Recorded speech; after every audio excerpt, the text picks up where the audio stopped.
everybody. I am Dr. Rajeev Redkar, consultant pediatric surgeon. I have been instituted with this Lilavati hospital for more than 22 years and had the golden opportunity of starting the pediatric surgical department at Lilavati hospital from scratch. It's been a teaching department for more than 20 years, and we have wonderful registrars here who make the functioning of the department very, very optimal. I have been trained as a pediatric surgeon in Mumbai from KEM Hospital, and then pursued my triple FRCS in pediatric surgery from UK in England, where I was working as a consultant at King's College Hospital in London.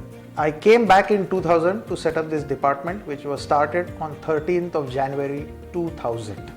And it has been a wonderful journey for me in this hospital, where we have served a lot of unaffording patients as well as the well-to-do ones in this hospital with complex pediatric surgical issues. My areas of interest are basically pediatric liver, pediatric pancreas, pediatric biliary system, and complex pediatric surgical operations. The special area of interest which I hold, where I worked more than 3 years abroad, is pediatric hepatobiliary surgery. There are some children who are unfortunately born without bile ducts. Their livers are damaged, and this condition is called biliary atresia. They require surgical correction for this anomaly, and this is our forte. We have done more than 175 operations till date in India ever since I have joined Lilavati Hospital. Apart from this, there are a variety of complex surgical problems that we treat. Now, unfortunately, amongst the masses, one feels that pediatric surgery is something that you do on a lesser scale as compared to adult surgery. So like some patient has told me that, sir, बस में बच्चे को आधा ticket रहता है, तो यहाँ आधा मेडिसिन देने का, आधा दवा देने का, क्विक सर्जरी करने का, यही पीडियाट्रिक सर्जरी है क्या? No, pediatric surgery is a completely different domain.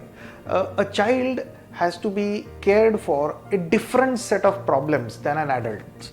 We do very complex pediatric surgical work, like children who are born without food pipe, or children who are born without an anal opening, or children who have intestinal twists from birth, and such complex surgeries cannot be done at smaller centers. So our center is well endowed with ICU facilities, with intensivists, with registrars, with residents, and a 24 hours intensivist. This is to boast for, because there are very few centers in our country which cater to this in children. So we are proudly providing these cares. Now, children who are born with a food pipe abnormality, that's called esophageal atresia, where the food pipe is discontinuous. There is a break in the food pipe, and part of the food pipe is joined to the windpipe. So if these children are accidentally fed after birth by mother's milk, then the milk goes into their respiratory tree and chokes them, and it can be very fatal to these children.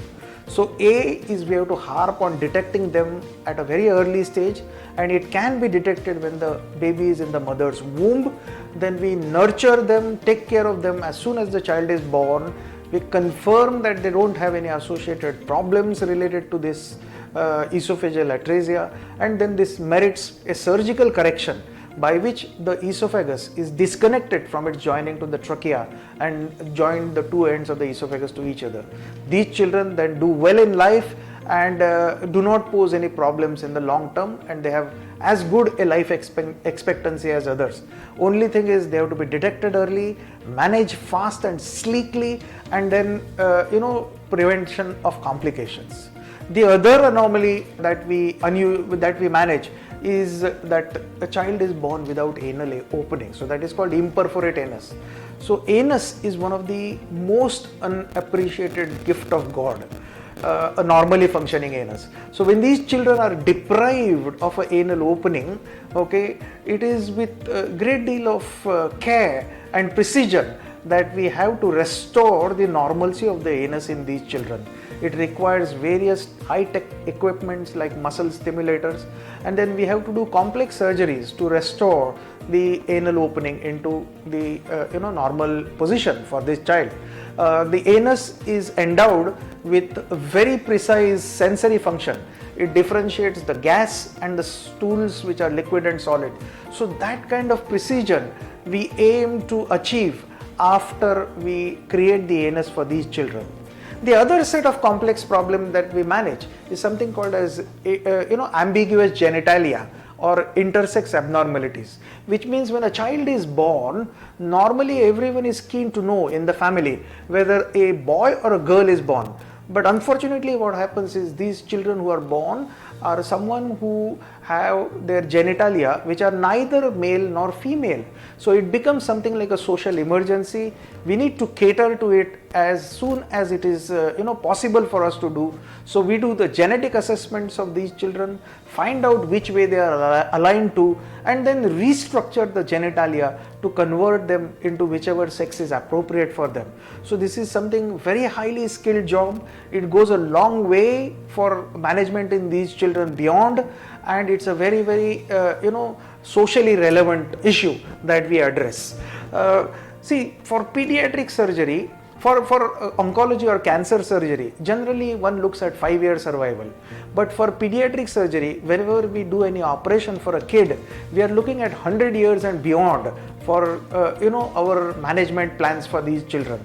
So we have to be thoughtful in managing such very small newborn children, and any signature that we do in terms of an operation over these children go a long way in either helping them throughout life, or if we land up with complications, then it reflects badly on our management plan for a very long time, and it has implications socially, on the family and on the children in long course. So therefore we have to be very meticulous, very thoughtful, very precise. We have to take care of blood loss. We do almost bloodless surgery in very small children, and we need to look at various aspects of anesthesia, intensive care, temperature management. So there are a variety of issues that we need to take care when we are handling children, and the set of problems that we deal with as pediatric surgical problems are far different sometimes from what the adults deal with a adult problem. So thank you for the opportunity given to me, and I wish all the best to the children that we manage here at Lilavati and beyond. Thank you.